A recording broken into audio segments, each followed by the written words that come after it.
plateau yi ñuy occupé li gën a bëri mooy task force mooy ñëw toog pour porter jàppale la coalition dans la communication plus maintenant am na yeneen kuréel ay coordination de la communication de notre frère Pape Mawa Diouf DG ASPD moom aussi à chaque fois que ñu soxla tontu day tenir ay conférence de presse woo waa Benno Bokk Yaakaar ñu def ko beneen bi mooy boo xoolee si waxtu bi may wax ni dans tout le Sénégal am na ay missionnaires yoo xam ne ni Benno Bokk Yaakaar lañ bokk dem nañ si gox yi di wax ak militants yi di wax ak sympathisants yi di wax ak sénégalais ak sénégalaises yi nee leen président Macky Sall mu ngi leen di remercier ci seen taxawaay di leen wax ni mu ngi continuer bàyyi xel ci seen préoccupation di leen ñaax aussi pour que ñu bindu di leen ñaax pour que ñu jël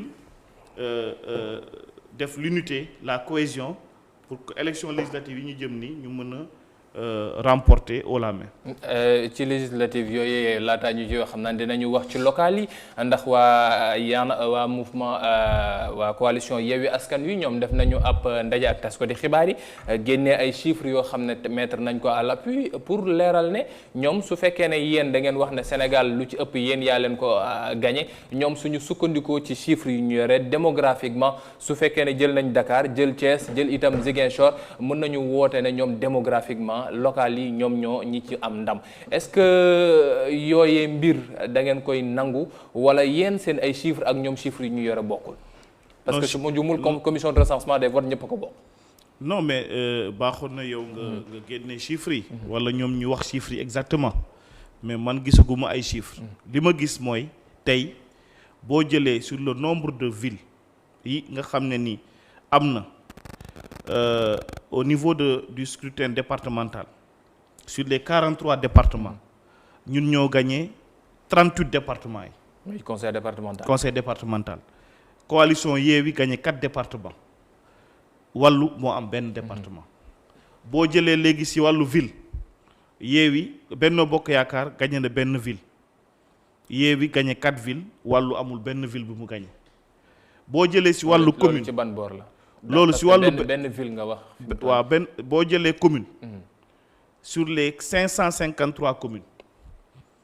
mouvance Benno Bokk Yaakaar gagné nañ 438 communes. nga jël Yewwi 71 communes la gagné. wàllu 23 communes. yeneen ñi c'est ay indépendants ñoo ko gagné donc loolu lu muy firnde mooy lan élection locale yi ñu jëm li ñu jógee.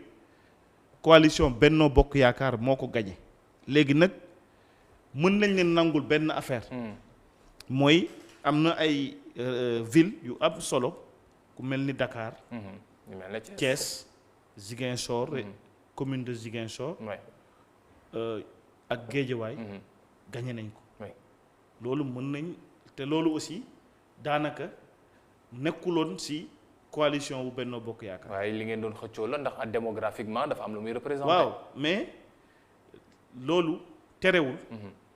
dans si bu ñuy xool majorité. Benno Bokk Yaakaar moo gagné élection yi. Benno Bokk Yaakaar est-ce que ci mbirub lim kese la gagné élection yi wala suñu xoolee ci chiffres yi ak aussi ci répartition électeurs yi ñeeti waa Yewwi est-ce que amuñu leen lu ñu war est-ce que ñoom waa Benno jël nañu ay jàngat ginnaaw lii ci élection locale yi nii ay xaajaloo am président sax moom ci tournée bi moo ngi koy leeral di wax ne du nangooti liste parallèle est-ce que jàngat yooyu yëpp yi ci war def nañ ko ngir laataa ñoo yegg si ci législative yi xam ne ay coow am na ci parrainage waruta am war naa am lii ci waa CEDEAO li ñu waxoon est-ce que Sénégal moo ngi koy nangu loolu yëpp ay poñ yoo xam ne incha allah ci ñaareelu pàcc seen bloc d'information la totale nañ ci yàbbi ak suñu ganu tey ci maître Aliou Sow nekk avocat waaye itam nekk membre ci task force républicaine bu APR moom la ñu dalal tey jëlee léegi-léegi mbokk yi ñu seetaan tuuti publicité laataa ñoo egsi ci xibaaru maraxi dellu soit ci kanam incha allah.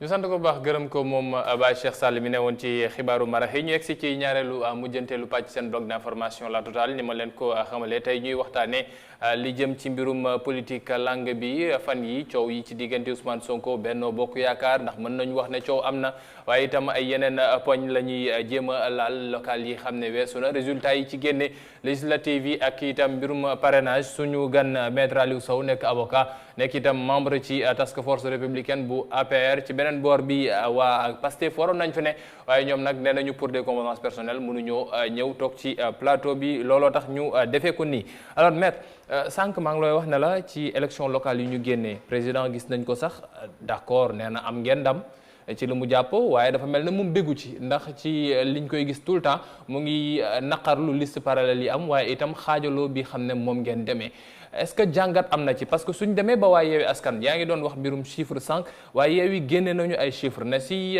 suñu jëlee ci 2014 li ngeen amoon ci ay résultats mu nekkoon plus de 58% li xam ne moom ngeen gagné woon en 2019 plutôt suñu ñëwee ci 2022 41% donc ngeen am. non ñu ngi am. nee nañ 41% donc ngeen am suñu xoolee ci chiffres yi ñoom chiffres yi. am nañ lu jege 58%. parce que am nañ presque lu toll ni 1,4 million voix boo defee le total. man am naa fii la répartition sànq maa ngi la doon. 1,4 million 1,4 million maa ngi la doon. ñoom nee nañ ñoo ngi ci 1 million 979 non ñoom nekkuñu fi gisuma leen. mais li ma mënta wax mooy tey wax naa la par département. les villes ak les communes boo defee le décompte. Benno Bokk Yaakaar moo ñëw en première position. En deuxième position c'est Yewwi et en troisième position Wallu et en dernière position c'est les coalitions indépendantes. donc loolu mooy la vérité li mooy li am. loolu mooy yéen seen vérité. bi non loolu moo am c'est-à-dire tey yow journaliste nga. xoolal mën naa la jox fichier bi nga xam ne ni moom moo organisé moo joxe tous les résultats au niveau national. nga calculer de décompter di nga gis ni li ñu am c'est presque 1,4 million voix à peu près 58%. à peu près 58%. donc on reste encore li ñu wax moo di ne ñoom am nañu ñoom 40. génneel fi ñu ko waxee. waaye moo ngi nii seen déclaration bi ñu def barki démb rek. moo ci mujj ils disent clairement suñu jëlee cumul département ak itam lii ci municipalité yi. ñoom Yewwi Askan Wi am nañu 28%. yéen Benno Bokk Yaakaar ngeen am 40%. yeneen coalition yi ñëw topp ci ginnaaw déficit 12% am ci diggante. ñaari coalition yi alors que ci élection présidentielle yu 2019 amoon ngeen 58%. kon recul am na ndax xaajaloo bi est-ce que mën nañ d'accord déjà ne recul am na. recul amul parce que même boo jëlee ni ngay wax ni liste parallèle. non demuñu ci bañeer Benno Bokk Yaakaar mënoo leen ci boole. non man liste parallèle laa demee. mais sama liste parallèle parti bu bokk ci Benno Bokk Yaakaar parti Diop Sy. Mame Boye Diao bi gagné mairie Kolda. liste parallèle la def ci Benno Bokk Yaakaar la bokk. Mamadou Dione DG COSEC. mi gagné Diass. liste ëllëg. la demee te Benno Bokk Yaakaar la bokk. donc tey boo defee loolu yëpp moo tax ma ne la élection yi. Benno Bokk Yaakaar moo ko gagné à hauteur de presque 58%. man 58% yi yéen da ngeen ci cumulé. ñun dañ ci bokk xam ne mais ñun kenn mënuñu génne. non mais faw ñu génnee leen ci parce que. kenn mënuñu génne Benno Bokk Yaakaar non parce que Benno dafa def ay choix wam yéen ngeen di non d'accord ñu ci choix yooyu ngeen demee président neneen départ parce que président gox bu ne dafa ne diw mooy jiite. waaw mais départ bi wax na loolu mais bi ñu demee ba ci biir mu gis réalité politique def nañ ci communication ne à partir de l'extérieur sax autorisé naa. yenn liste parallèle yi. waaw yenn yi la autorisé. yenn yi ba boobu. ñooñu ñi mu autorisé listé Mame Boye Diao la ci waxoon mais l'essentiel. mooy am na ñoo xam ne ni jox na leen autorisation pour ñu dem am na ñoo xam ne ni certes joxu leen autorisation mais ci kër gi lañ bokk gagné nañ bi ñu gagné ci kër gi lañ indi génnuñu Benno Bokk Yaakaar. donc président moo njëkk a violé. violé wu dara non xam nga élection locale man wax naa ko di ko waxaat.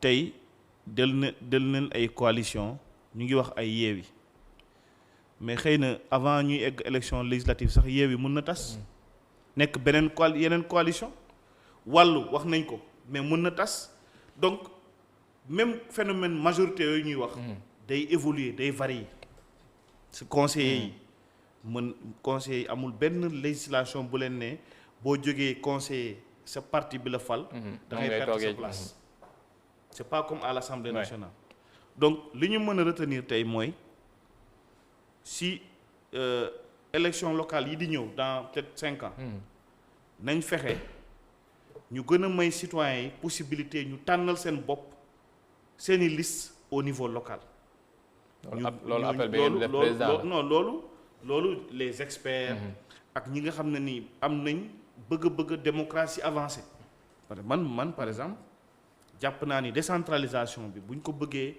dund ci dund bu gën a neex nga xam ne ni citoyens yi dañ gën a gis seen bopp nañ fexe ba élection présidentielle mën nañ ko bàyyil parti yi élection législative mën nañ ko bàyyil parti yi mais bu ñu demee ba ci élection locale yi ñu may les corps professionnels les corps communautaires les associations communautaires de base mu nga xam ne ni mooy kuréel yi nga ñu nekk ci développement local mooy ONG mooy mouvement yi mooy association d'artisans association de quartier indépendants yi association de consommateurs au niveau local jardiniers yi maraîchers yi ñi nga xam ne ni ñoom ñoo nekk ci gox-goxaan yi ñu may leen ñoom seeni kuréel ñu ñëw bokk ci conseil municipal bokk ci conseil départemental di wone politique de développement bu amul parparlo.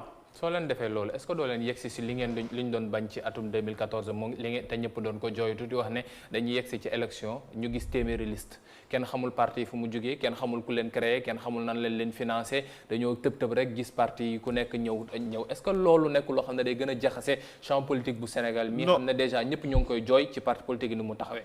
non xam nga bu ñu demee ba toll foofu.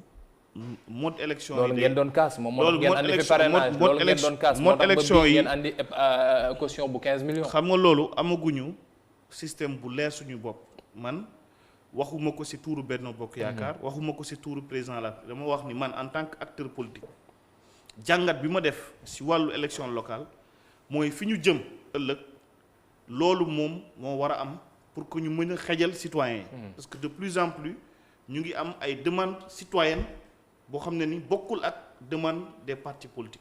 il faut dire de plus en plus que alternance bi. beneen bi mooy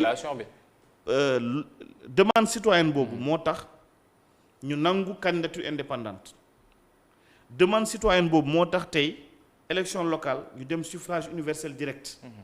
parce que suffrage universel. avec des barrières quand même avec des barrières. avec des barrières. waaw 15 millions yi ngeen teg barrière la. parce que ba indépendant benn mouvement bu bëgg ñëw taxaw ngeen ne ko 15 millions alors que kooku benn gox kese la bëgg a xëccoo. non xam nga loolu yëpp d'accord naa si jàngat yi ñu war a def si élection yi nii. mais li ñu mën a rafetlu mooy citoyens sénégalais yàgg nañ jooy ni nañ leen may même bu ñu bokkul parti politique ñu mën a dem si ay élections. loolu léegi am na mën na nekk maintenant il faut que ñu xool si évaluation bi ñuy def élection locale yi caution yi parti yi coalition de parti yi ak mouvement yi ak nan la ñu mën a demee te du gàllankoor démocratie wala du gàllankoor ñi nga xam ne ni amuñu doole cotisation loolu yëpp si waxtaan lay amee si entre les partis politiques mooy société civile ak nguur gi. est-ce que mën nañu wax ne liiti APR wala Benno Bokk Yaakaar ab groupement la boo xam ne nguur gi wala ki nekk ca kaw déggaluñu ko ndax gis nañ ko moom meram da ko wanewaat ko saa su ne gis nañ ko ba mu demee Kédougou waxaat na ko fa ne leen am ngeen ndam waaye ndam boo xam ne mënul safe ndax. fan Kédougou wala Dakar. ba mu demee Dakar ba mu demee Dakar ba taseeg responsable politique wax na leen ne leen am ngeen ndam waaye ndam bi mënul safe ndax gis nañu Matam gis nañu yeneen gox. pourcentage bañ fa am mënuñu ko am fii nii ndax ku nekk demal boppam est-ce que loolu wanewul ne APR wala Benno Bokk Yaakaar dafa soxlawaat structuration loolu nekk loo xam ne ñëpp dañ koy laaj ndax ñëpp xam nañ ko nekk ca kaw waaye xamul ñan ñooy topp. non xam nga Benno Bokk Yaakaar xaw ma ndax Benno Bokk Yaakaar ngay wax wala APR. APR laay tàmbaree après nga dem Benno Bokk Yaakaar. APR am na ay structure régulière. cadre yi la ñu xam. non femmes yi non y a le secrétariat. loolu lañ ci xam. le secrétariat du parti. am na am na CCR c'est les cadres du parti. Il y a les femmes le réseau des femmes, il y a le réseau des universitaires. am na yeneen ak yeneen am nañ siège. am nañ mais kenn xamul ba léegi lan mooy seen organigramme en tant que tel. après Macky Sall kan moo ci topp. boo xoolee. kan mooy numéro 2 APR après Macky Sall kan moo ci topp. non numéro 2. kooku amul. pas de question de numéro 2 nañ ko bàyyi. mais li ma mën a wax. parti kay day am numéro 2 li ma mën a wax mooy tey. soo amee secrétaire général national faw nga am secrétaire général adjoint. c'est un parti organisé, structuré avec ses structures. Il y a un directeur des structures, il y a des structures de jeunes, il y a des structures de femmes, il y a des structures des étudiants, il y a le troisième âge, n'est-ce pas? Il y a le enseignant religieux la réunion de secrétariat du parti. Comprendre? Il y a maintenant le Benno Bokk Yaakaar. Le Benno Bokk Yaakaar, il y a la conférence des leaders de Benno Bokk Yaakaar. Donc décision yi yenn saay mu jógee ci suuf ñun ñi waxtaan ba egg ci kaw remonté ko ñu traité ko yenn saay décision jóge ci kaw ñu eggale ko base bi ci suuf. donc tey waxtu bi ma lay wax nii dans tout le Sénégal ñu ngi yónni département par département mission yu dem waxtaan ak responsable yi waxtaan ak militants yi. ci loolu laa bëgg ñu taxaw ci tuuti waxtaan googee ngeen war a def ak militants yi ci gox-goxaan yi parce que koo wax ñun la Benno Bokk Yaakaar dafa mel ne amul militant ay responsable rek la am amul militant ay responsable ak la am.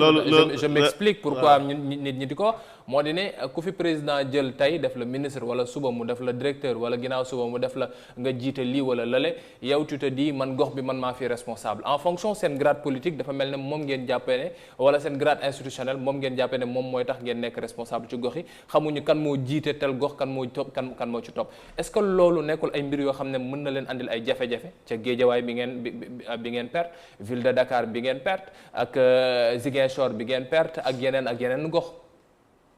non xam nga c'est normal que nit su amee yenn position institutionnelle yi mu am répercussion ñu sentir ko sur le plan politique. parce que tey mënoo ñëw nekk ministre ci benn gox di wax ak président di am ay initiative politique di déployer sur le plan politique te doo am gëdd walla place buñ la jox ci gox boobu mënul nekk. mais terewul ci wàllu relation politique am na ñoo xam ne ni yoruñu ministère yoruñu direction générale mais ci ñoom le président di sukkandiku pour mission politique ak information politique ak animation politique loolu am na maintenant li nga xam ne ni mooy période électorale.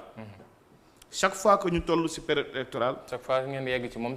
président ci boppam. y a plus de président ci boppam mooy jóg jël en main la situation. par exemple nii ñu ngi dem ci parrainage. ancien premier ministre Mimi Touré moom le président dénk pour mu coordonner parrainage bi. nekkatul Amadou Ba.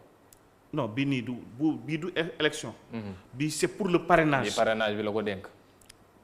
joxu ko élection da ko confier pour le parrainage. parrainage am na différence. parrainage kese la ko dénk. parrainage kese la ko dénk. ok da ko dénkagum. waaw. bi ñu jógee ci élection locale yi Amadou Ba lañ jël jox ko coordination nationale des élections. moom lañ jox coordination nationale. moom lañ joxoon coordination nationale des élections. pour les élections locales yi ñu génn. bii nii parrainage. est-ce que def na bilan. kooku mën nga ko invité mu. mais mënoo bokk benn bokk yaakaar bokk ak moom. affaire ba pare fekkeewu mu bilan. bon wàccagul ci yéen bilan wàccagul ci yéen. non ki ñuy war a jox bilan moom. dañ koy jox bilan. waaw mais yéen militants yi jotagoo leen bilan. mën nañ. Aliou dafa mel na jotagul bilan mais bon garaawul peut-être bon Amadou Ba dinañ ko jéem a woo moom mu wax ñu bilan Benno Bokk Yaakaar lan la am en tant que tel ci élection locale yi ñu woy ba léegi ci parrainage yi gis nañu isam ñëwaat na coow taxawaat déjà par rapport ak législative yi ndax premier coow bi mooy lii di 15 millions yi nit yi wax ne dañ ko war a génnee wala ministre de l'intérieur Antoine Félix Diome wax ne dañ koy génnee pour mu nekk li ñuy joxe comme caution ñu bëri ti wax ne dañuy def politique mu nekk mbirum élite rek foofu la ñu nar mujjee loolu waxoon nañ ci waaye lu jëm ci parrainage bi gis nañu waa CEDEAO daan noonu ñu ci te wax ne parrainage bi nekk na loo xam ne dañ ko war a mën a dindi ba ñu nangu woon ko dindi ko ci élection locale yi ñu génn lan moo wax ñu delloosiwaat ko fi mu toll nii ci élection législative yi. bon xam nga boo xoolee en 2017 bi ñu dem élection législative su ma juumalee on avait 47 listes élection législative passée vérifier yéen presse bi waaw bi ngeen defee micro trottoir di dem di laaj sénégalais yi lan ngeen xalaat ci nombre de listes yi nga xam ne ni ñu ngi dem pour élection législative ñoom ñoo waxal seen bopp ni lii c'est trop dafa ëpp. noonu lañ ko waxee woon ci élection waaw élection législative waxoon nañ ko itam ci élection locale yi. élection législative yi 2017. waay ñoom ñoo wax du man maa ko wax ñoom ñoo ne lii dafa ëpp. nañ xool nan la ñu mën a rationaliser participation bi au niveau des élections. si le État du Sénégal dem xalaat ni nañ dem sur un système de parrainage.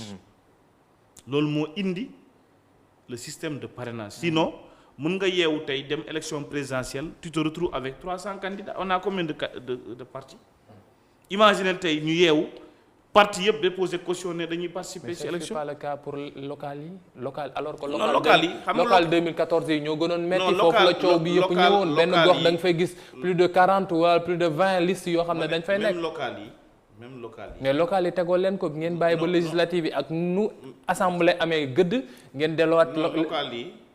local yi c'est un phénomène inédit parce que local yi tàmmuñu woon expérimenter suffrage universel direct. donc c'était une occasion pour que ñu may nit ñi bokk participer beneen bi aussi def nañ beneen garde-fou moom mu nekk la caution. parce que permettre aux gens ñoom ñu mën a participer mais li gën a am solo mooy tey. Sénégal mënul ñàkk def parrainage. tout à parce que li ñu am ci parti politique bu ñu leen mayee ñoom ñëpp ñu dem. c'est ça le jeu démocratique. non même dans les grandes démocraties. am na parrainage France am na parrainage. si da ngay am nombre de signatures yooyu motal. léegi li ñu mën a wax mooy. ba ngeen demee ba dindi ko benn kay ba noonu. non dindiwuñu ko dañ ko appliquer pour la présidentielle et pour les législatives. parrainage yàggul 2017 2019 lañ ko commencé. 2019 mais 2017 bañ. 2019 la première expérience de parrainage Sénégal 2019 élection présidentielle. waaw mais lu tax ngeen tëbal. bii mooy nekk deuxième expérience bi. tëbal bi pour lan la. non pour juste expérimenter leneen lu bees. non xam nga élection locale y a trop de collectivités locales. c'est très difficile de gérer en un laps de temps mënoo gérer. système de parrainage dans tous les communes foofu la gënee woon grand mais parce que Sow suñu waxee ci mbirum local yi déjà ñi am na ñenn ñoo xam ne nee nañu fal nañu ay maire xamuñu seeni ay maire ñan lañu ndax dëkkuñu ci gox bi am ñeneen ñoo xam ne neen fal nañu ay maire waaye dañ ñu leen di wax xamuñu exactement ñan la parce que coalition lañ jàppoon ne la ñu war voter parce que Macky Sall la ñuy gis wala parce que Ousmane Sonko wala Barthélémy Diaz wala keneen la ñuy voter yooyu noonu soo demee ba am est-ce que c'était pas plus raisonnable ci élection locale yi ngeen teg parrainage parce que waa gox bi ku nekk xam kan moo nekk ñii war a dugg ci sama gox ak ñu forul dugg. en fait man jàpp naa ni ci élection locale yi képp koo xam ne ni militant walla citoyen bu xam li xew ci goxam. ki ngay votel da nga ko xam mënoo votel koo xamul man nekkoon naa candidat. gis naa ci yeneen gox ay candidats. élection locale mooy élection bu gën a difficile parce que nit ñi duñu votel ku ñu xamul. def nañ ko de. fan lañ ci ren ji def nañ ko. bëgguma sa lim am na loo xam ne am na gox yoo xam ne nit ñi ci boppam wax nañ ne ñun votel nañ ñoo xam ne xamuñu leen. non loolu kooku parce que ñooñu seen responsabilité la. mais pour man un militant un citoyen sérieux buy dem di voter di xam ne kan lay voter maintenant koo xam ne dafa dem def lu ko neex. def na lu ko neex mais kuy di jóg di voter war nga xam ki ngay voter mooy kan loolu mooy yoon loolu mooy yenu maanaam beneen bi mooy parrainage nañ ko wax nañ ko seet nañ ko améliorer nañ xool nan lañ koy oyofale mais li mënta ñàkk mooy il faut que ñu am parrainage pour mën a am organisation bu baax ci élection yi fi mu toll nii Benno Bokk Yaakaar nan ngeen taxawee ginnaaw problème yi xam ne président reconnaître na ko mooy affaire parparloo bi ku nekk ti dem booram mbir yi nu mu mujjee woon mel ne ku nekk da ngay wax ne non damay xëccoo léegi ak président kàddu gi ci législative yi ban taxawaay ngeen na fas yéene am est-ce que am na waxtaan boo xam ne am na ba ngeen ne benn liste moom mooy am liste Benno Bokk Yaakaar wala da ngeen nar a bàyyiwaat nit yi ku nekk dem fi nga demee woon. waa coalition waa liste ëllëg dem waa beneen parti dem beneen parti demaat. non xam nga si politique lañ nekk. politique am na benn waxtu boo xam ne boo nekkee si groupe politique da ngay nangu ni am na orientation politique ñu jël. président yónni na ay mission ñooñu dem nañ dans les 45 départements. bu ñu ñëwee dina évaluer les rapports politiques parce que dina am ay rapports yu ñu produire bu xoolee rapports yi dina xool fi ñu jëm ci législative yi ban dispositif lay def pour assurer participation politique Benno Bokk Yaakaar beneen bi mooy am na loo xam ne tey président moom mooy arbitre. parce que boo demee dans n'importe quel département am na ay cadres ay responsables yu xëccoo. kii ne bëgg naa kii ne bëgg naa loolu c'est normal. du l'importance des congrès te defoo leen ko. non c'est que partis yi ni ñuy fonctionner bokkul. les partis ont des modes de fonctionnement différents mais Benno Bokk Yaakaar tàmm na dem élection ça fait maintenant presque une dizaine d'années. ñu ngi dem élection et à chaque élection président day woo conférence des leaders ñu toog waxtaan ba dégager benn approche. te loolu à chaque fois. que mu def ko moom la ñuy doxal comme ligne de conduite.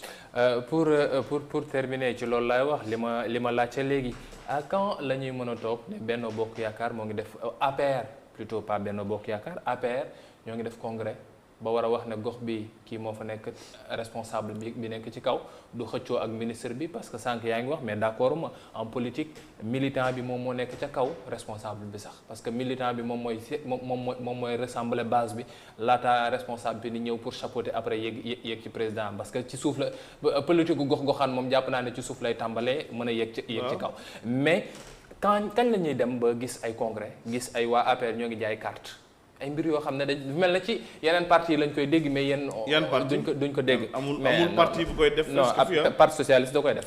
bon PDS dañ koy def. AFP gëj nañ renouveler de gëj nañ.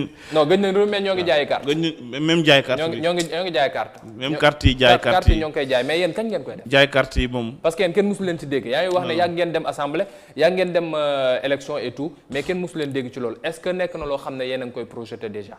loolu bon man bokkuma si ñi nga xam ne ni ñooy décider APR je pense que. grand APR am nañ patron am nañ patron. waaw mais moom mooy fixer les règles. xalaat ngeen ko def. ma ne am nañ patron.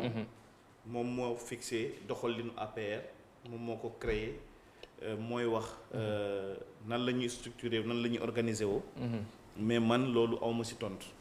sant ko bu baax gërëm ko moom Aliou Sow mi ne woon suñu gan tey ci seen bloc d'information la Total bokk ci task force républicaine bu APR moom la ñu dalaloon tey ci seen bloc d'information bi doon waxtaanee lu jëm ci biir réew mi bàyyi la nga sànni un dernier mot à l'endroit de waa Kolda peut-être waa Vélingara sa base. waaw non man bokk naa si ñi nga xam ne nii. jàpp naa ni tey suñu dëkk bi suñu réew mu ngi ci élan bu baax wàllu développement may nuyu tous les Sénégalais waa Vélingara mais aussi bu leen fàtte ni am naa aussi benn base bu am solo waa Kër Massar samay xarit samay àndandoo ak samay yaa ngi politique loolu waa sa service commercial après yow yaa tudd Vélingara mënuma tudd Vélingara bàyyi Kër Massar sant ko baax gërëm ko sant itam waa boutique Simple Chic confection ñoom ñi xam ne ñoom ñoo jaar ci chemise bi sant leen baax gërëm leen xam naa ne bannière bi dina jaar ci suuf di ngeen leen mën a jot ci 78 170 30 30 78 170 30 30 pour chemise bi sant leen baax gërëm leen mbokk yi léegi ñu seetaan tuuti publicité laata ngeen di yegg si seen xibaaru nasaraani ànd ci ak Adama Anoushka Ba quant à moi je vous donne rendez-vous demain incha allah ci beneen point ci actualité bi jërë ngeen jëf